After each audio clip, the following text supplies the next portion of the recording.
श्री स्वामी समर्थ. तुम्हा सर्वांचं आपल्या चॅनलमध्ये खूप मनापासून स्वागत आहे. तुम्हा सर्वांना दिवाळीच्या खूप खूप शुभेच्छा. दिवाळी आनंदाची भरभराटीची जाओ. दिवाळी हा सण खूप महत्त्वाचा, आनंदाचा आणि उत्सवाचा असतो.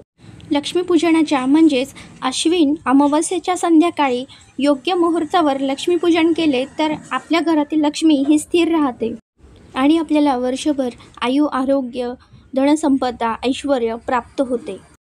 म्हणून या दिवशी लक्ष्मीपूजन तसेच कुबेर पूजन सुद्धा केली जाते. म्हणून आपण या दिवशी साधी पण लक्ष्मीपूजा कशी करायची आहे हे आपण बघणार आहोत. त्याचबरोबर लक्ष्मीपूजनाचा शुभ मुहूर्त, मंत्र, स्तोत्र या व्हिडिओमध्ये सांगितलेलं आहे. यंदा लक्ष्मीपूजन 20 तारखेला करायचं की 21 तारखेला? तर यंदा 20 तारखेला सोमवती अमावस्या असल्यामुळे या दिवशी दुपारी 3:45 अमावस्या सुरू होते, तर ती 21 तारखेला 6:10 असणार आहे. पण ह्या दिवशी जो शुभ मुहूर्त असणार आहे तर तो 21 तारखेचा असणार आहे. कारण या दिवशी उदयतिथीनुसार, हिंदू शास्त्रानुसार जी उदयतिथी धरली जाते ती 21 तारखेला असणार आहे. 21 तारखेला लक्ष्मीपूजनाचा शुभ मुहूर्त हा 6:10 ते रात्री 8:40 आपण लक्ष्मीपूजन ह्या वेळेमध्ये करायचं आहे. लक्ष्मीपूजनाला सुरुवात करण्या घर अगोदर स्वच्छ करून घ्यायचं आहे. घरात गोमूत्र शिंपडायचं आहे. लक्ष्मीपूजनाच्या अगोदर आपल्याला पूजा मांडणी करण्याच्या अगोदर आपल्याला तुळशीची पूजा करायची आहे. त्यामुळे तुळशीजवळ छानपैकी धूप, दीप, त्याचबरोबर शुद्ध गाईच्या तुपाचा दिवा लावायचा आहे. रांगोळी काढायची आहे. तुळशीसमोर आपल्याला नवीन आणलेली केरसुनी, शिराई, तिला आपल्याला हळद, कुंकू, अक्षता, धूपदीप ओवाळायचा आहे आणि मगच ती घरात घ्यायची. मुख्य दरवाजा आणि उंबरठा आपण त्याला हळदनी ते पूर्णपणे स्वच्छ करून घ्यायचं आहे. त्यानंतर हळदीमध्ये थोडंसं गोमूत्र मिक्स करून त्याचं हळदीचं लेपन करायचं आहे. याच्यामुळे कोणतीही नकारात्मक शक्ती आपल्या घरात प्रवेश करू शकत नाही. त्यावर तुम्ही लक्ष्मीची पावले काढायची आहेत. कड्याने छान रांगोळी, त्याचबरोबर आपल्याला इथे मुख्य दरवाज्यावर सुद्धा हळदीचं स्वस्तिक काढायचं आहे. लक्ष्मीपूजनासाठी बरंचसं साहित्य लागत असतं. त्याच्यामुळे तुम्ही 1 तास अगोदर लवकरात लवकर आपण जर लक्ष्मीपूजनाची मांडणी करायची आहे, कारण साहित्याची जुळवाजुळव करायला बराचसा वेळ जातो आणि मग तुम्ही शुभ मुहूर्तावर याचं लक्ष्मीपूजन करू शकता. लक्ष्मीपूजन हे उत्तरेला केलेलं अतिशय शुभ असतं. उत्तर ही पूजा उत्तरोत्तर प्रगती करणारी असते. त्यामुळे जिथे आपल्याला लक्ष्मीपूजन करायचं ती जागा स्वच्छ पुसून घ्यायची आहे. ती गोमूत्र थोडंसं शिंपडून ती जागा पुन्हा स्वच्छ करायची. त्यामध्ये आपल्याला पाट किंवा चौरंग टाकून त्यावर लाल वस्त्र अंथरून मग लक्ष्मीपूजनाला सुरुवात करायची. देवीला लाल वस्त्र अतिशय प्रिय आहे. त्यामुळे इथे मी लक्ष्मीपूजनामध्ये लाल वस्त्र वापरलेलं आहे. आपल्याला जेवढी काही सजावट करायची आहे ती तुम्ही करू शकता. लक्ष्मीपूजनामध्ये समईचा तेवढाच मान असतो, म्हणून इथे मी दोन्ही बाजूला समई लावून घेत आहे. लक्ष्मीपूजन करताना आपल्याला सर्व साहित्य जवळच घ्यायचं आहे. आता सगळ्या साहित्यावर आपल्याला गंगाजल किंवा शुद्ध पाणी शिंपडायचं आहे. लक्ष्मीपूजनाची सुरुवात अग्नीच्या साक्षीने करायची, म्हणून इथे आपण दिवा प्रज्वलित करून घेत आहे. त्याला हळदी, कुंकू, फुल अर्पण करायचं आहे. इथे प्रथम डाव्या हाताने उजव्या हातावर पाणी घेऊन ओम केशवाय नमः, ओम माधवाय नमः, ओम नारायणाय नमः म्हणून 3 वेळेस पाणी प्राशन करायचं आणि 4थ्या वेळेस पाणी ओम गोविंदाय नमः म्हणत हे ताम्हणात सोडायचं आहे. ओम विष्णवे नमः म्हणून पाणी ताम्हणात सोडायचं. आता आपण कलश स्थापन करून घेणार आहोत. त्यासाठी मी तांदूळ टाकत आहे. त्यावर आपण अष्टदल कमल किंवा स्वस्तिक किंवा तांदळाची राससुद्धा घालू शकतात. तुम्हाला जे काही शक्य होईल ते करायचं आहे. त्यावर थोडंसं हळदी, कुंकू अर्पण करायचं आहे.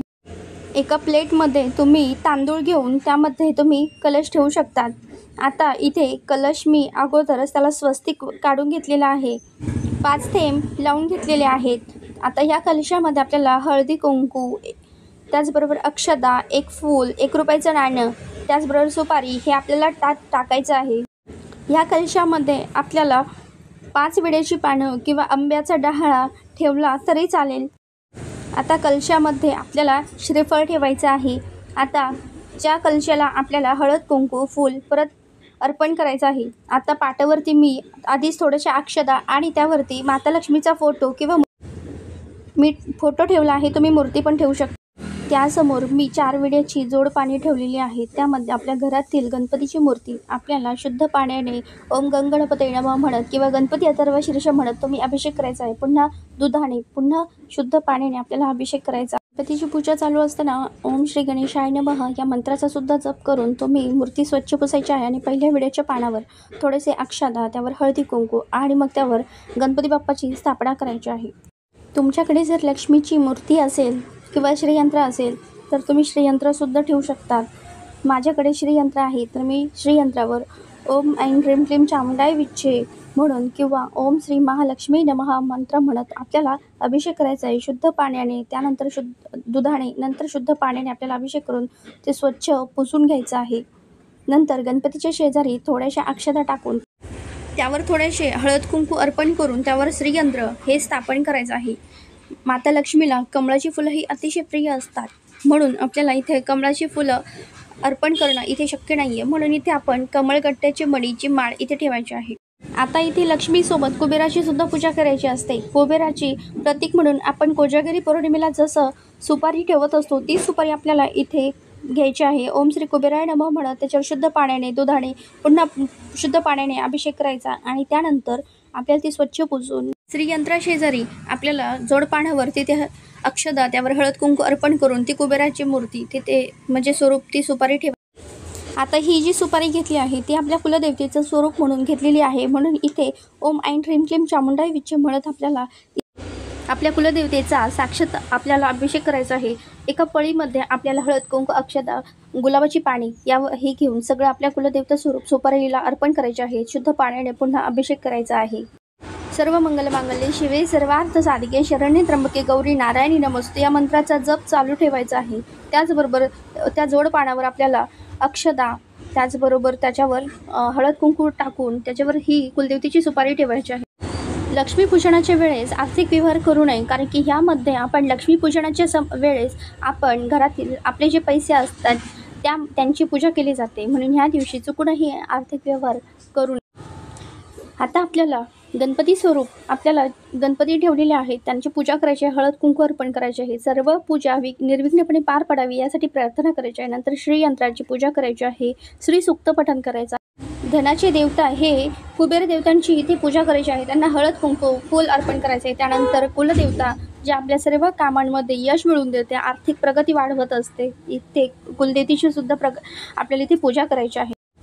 माता लक्ष्मीला फोटो किंवा मूर्ती असेल इथे हळद कुंकू अर्पण करायचं आहे, मनोभावे पूजन करायचं आहे, मंत्रस्तोत्र पठण करायचं आहे. इथे सगळ्या देवांना धूप दीप ओवाळून घ्यायचं आहे. पूजा सुरू असताना इथे ज्या आपल्याला दोन्ही बाजूने धूप अगरबत्ती लावायची आहे, जेणेकरून माता लक्ष्मीला सुवास हा खूप अतिशय प्रिय असतो, म्हणून इथे माता लक्ष्मीला प्रसन्न करण्यासाठी लक्ष्मीपूजनाच्या जागेच्या तिथे त्याचबरोबर आपण उंबरठ्याच्या बाहेर त्याचबरोबर तुळशीजवळ आपल्याला इथे धूप अगरबत्ती लावायची आहे. माता लक्ष्मीला सुवास खूप प्रिय आहे. त्याचबरोबर माता लक्ष्मीला अत्तर ही खूप जास्त आवडत असतं, म्हणून इथे तुम्ही ही ना अत्तरसुद्धा माता लक्ष्मीला तिच्या दोन्ही बाजूंना लावायचं आहे. त्याचबरोबर बघा आपण लक्ष्मीपूजन करतो ना, तिथे ज्या ज्या वस्तू असतात त्यांना एक एक बोट आपल्याला अत्तराचं लावायचं असतं. आता इथे लक्ष्मीपूजन करताना आपण जो कलश ठेवला ना त्या कलशाला सुद्धा हळद कुंकू, अक्षता, धूपदीप, फूल, तुम्ही वेणीसुद्धा ठेवू शकतात. माझ्याकडे ते पांढऱ्या कवड्या आहेत त्या इथे मी तांदळामध्ये ठेवून त्या 7 कवड्या इथे तांदळामध्ये ठेवलेल्या आहेत. त्याचबरोबर त्याला हळद कुंकू अर्पण करते आहे, त्याला फूलसुद्धा अर्पण केलं आहे. आता आपण जे काही गणपती आहे त्याचबरोबर कुलदेवता आहे व कुबेर देवता आहे त्यांना आपल्याला कापसाचे वस्त्र घालून घ्यायचे आहेत. आता इथे धान्यांची पूजा केली जाते, जे सुगड असतात त्यामध्ये आपल्याला घरातील धान्य भरलं जातं आणि यामध्ये आपल्याला तांदळाची रास करून त्यावर ते सुगड ठेवले जातात, त्यांची पूजा केली जाते. लक्ष्मी म्हणजे धनसंपत्ती, पैसा, गुरे, घरातील धनधान्य. इथे तुम्ही 5 किंवा 7 सुगड ठेवू शकतात. त्यामध्ये मी आता लाह्याबत्त, शेकतमध्ये नाणी, त्याचबरोबर काहीमध्ये धान्य ठेवलेलं आहे. माता लक्ष्मीला लाह्याबत्ताशी जास्त प्रिय असतात, म्हणून या दिवशी माता लक्ष्मीला हाच नैवेद्य म्हणून इथे ठेवले जातात. लक्ष्मीपूजनामध्ये खरं मान हा केरसुणीचा, झाडूचा, ज्याला आपण शिराईसुद्धा म्हणतात, काही ठिकाणी याचा जास्तीत जास्त मान असतो, म्हणून इथे आता शिराईची पूजा करायची आहे, ज्याला आपण लक्ष्मी म्हणतो. या दिवशी शिराई न म्हणता लक्ष्मी म्हटली जाते आणि इथे लक्ष्मीला आता आपण त्याच्याखाली स्वस्तिक काढायचं आहे कुंकवाने आणि त्यावर आपल्याला हळद कुंकू, अक्षता अर्पण करायचे आहे, फुल व्हायचे आहे. आता समोरच पाण्याचा विडा ठेवून आपल्याला त्यावर खारीक खोबरं हळकून अर्पण करून त्यावर हळद कुंकू अर्पण करायचे आणि त्याच्यावर एक फूल अर्पण करायचं आहे. आपल्या घरातील जे काही सोनं नाणं असेल ते इथे ठेवायचं आहे. घरातील जे हिशोबाची वही असेल ती, त्याचबरोबर इथे स्टेट बँकेचं पासबुक, आपल्या घरातील जी जमापुंजी असते ती इथे पैशांच्या स्वरूपात ठेवली जाते. जी काही आपल्याकडे जी रोख रक्कम असते ती, त्याचबरोबर जी नाणी असतात ज्याला आपण ठोकळे म्हणतात ते पण ठेवले जातात. या सर्वांना आपल्याला हळद, कुंकू, अक्षता अर्पण करायचे आहे. त्याचबरोबर फुलं अर्पण करायची, धूपदीप ओवाळायचा आहे. लक्ष्मी स्वरूप समजल्या जाणाऱ्या धनधान्य तसेच सोने, नाणी, पैसा, लक्ष्मी स्वरूप असणारी केरसुणी ज्याला आपण झाडू म्हणतो, या सगळ्यांची धनधान्यांची आपल्याला हळद कुंकू वाहून पूजा तर करायचीच आहे. पण ह्या दिवशी शक्यतो माता लक्ष्मीला लाल फूल, लाल गुलाबाचं फूल अत्यंत प्रिय आहे, म्हणून आपल्याला हे सुद्धा अर्पण करायचं आहे. या दिवशी शक्यतो वादविवाद, अपशब्द टाळावेत. माता लक्ष्मीला सगळीकडे शांतता, नम्रता जास्त प्रिय असते. आता माता लक्ष्मीला नैवेद्य ठेवायची वेळ आली आहे. आपल्या घरात दिवाळीनिमित्त जे काही फराळ तयार केलं जातं ते आपल्याला इथे ठेवायचं आहे. त्याचबरोबर 12 केळ्यांची फणी असते ती इथे ठेवायची आहे. ह्या पुरणपोळीचा नैवेद्य देखील इथे ठेवला जातो. आमच्याकडे अशी पद्धत असते, तुमच्याकडे जसं असेल तसं तुम्ही करा. माता लक्ष्मीला प्रिय असलेल्या ह्या वस्तू जसं मीठ, तसं ह्या दिवशी लक्ष्मीपूजनामध्ये त्याचं पूजन केलं जातं. धणे आपण बोळक्यामध्ये सुद्धा ठेवू शकतात किंवा तसंच वाटीमध्ये सुद्धा ठेवू शकतात. त्याला हळद कुंकू अर्पण करायचे आहे. यानंतर आपण त्याला थोडे थोडे धणे सगळे पूजेवर ठेवायचे आहेत. सर्व पूजा झाल्यानंतर आपल्याला इथे माता लक्ष्मी ही प्राप्तीसाठी तसंच लक्ष्मी स्थिर राहण्यासाठी भगवान विष्णूंची इथे सेवा करायची आहे. यामध्ये आपल्याला श्री स्वामी समर्थ महाराजांची एक माळ करायची आहे. लक्ष्मी गायत्री मंत्र, विष्णू गायत्री मंत्र, त्याचबरोबर कमलात्मक मंत्र हे प्रत्येकी एक माळ, कुबेर मंत्र एक माळ किंवा 24 वेळा तुम्ही म्हणू शकतात. श्री सूक्ताचं तुम्हाला 16 वेळेस इथे पठण करायचंच आहे. पुरुष सूक्त एक वेळेस म्हणायचं आहे. व्यंकटेश स्तोत्र एक वेळेस म्हणायचं आहे. अशा पद्धतीने आपल्याला ही सर्व संपूर्ण पूजा करायची आहे. आणि त्यानंतर आपली सगळी पूजा झाल्यानंतर आपण इथे आरती करायची आहे. आरती तुम्ही माता लक्ष्मीची जी वैभव लक्ष्मीच्या व्रतामध्ये दिलेली आहे ती सुद्धा करायची आहे. सर्वात पहिले आपल्याला गणपतीची आरती, नंतर लक्ष्मीची आरती इथे करायची आहे. नंतर नारायणाची आरती सुद्धा इथे करायची आहे. आरती झाल्यानंतर सर्वांनी मिळून इथे सेवा करायची आहे. त्याचबरोबर हात जोडून सर्वांनी प्रार्थना करायची आहे. आपल्या घरात आर्थिक स्थिती सुधारण्याबाबतीत, त्याचबरोबर पैसा येत असेल पण टिकत नसेल आणि याच्यासाठी आपल्याला माता लक्ष्मीला प्रार्थना करायची आहे. आयु, आरोग्य तसेच धनसंपत्ती ही वाढावी, आरोग्य चांगलं राहावं यासाठी माता लक्ष्मीला मनापासून सर्वांनी प्रार्थना करायची. याचबरोबर आपली जी लक्ष्मी आहे ती स्थिर व्हावी, ती प्राप्त लक्ष्मी ती स्थिर होण्यासाठी आणि अखंड लक्ष्मी आपल्याकडे वास करण्यासाठी, त्याचबरोबर बरकत वाटण्यासाठी माता लक्ष्मीला इथे मनोभावे प्रार्थना करायची आहे. ह्या सेवेमध्ये तुम्ही महालक्ष्मी अष्टकम तुम्ही 16 वेळेस सुद्धा म्हणायचं आहे. याचबरोबर माता लक्ष्मीला आपल्याला क्षमा प्रार्थना करायची. या दिवशी सगळे दिवे आपल्याला प्रज्वलित करायचे आहे. जेव्हा आपण लक्ष्मीपूजन सुरू करणार आहोत त्यावेळेस आपल्याला घरात आजूबाजूला तसेच लक्ष्मीपूजनाच्या पूजेला सुद्धा आपल्याला सर्वत्र दिवे प्रज्वलित करायचे आहे, दिवे लावायचे आहेत. ज्या पंत्या आपण म्हणतो त्या पंत्या लावून घ्यायच्या आहे. आणि त्याचबरोबर लक्ष्मीपूजन सुरू असताना सुरुवातीपासूनच अखंड शुद्ध गाईच्या तुपाचा दिवा प्रज्वलित करायचा आहे. संपूर्ण पूजा सेवा होईपर्यंत आपल्याला हा दिवा असंच तेवत ठेवायचा आहे. त्याचबरोबर सगळे दिवे रात्री 12 वाजेपर्यंत जळतील याची काळजी घ्यायची आहे. हा व्हिडिओ आवडला असेल तर तुम्ही नक्कीच चॅनलला सबस्क्राईब करा.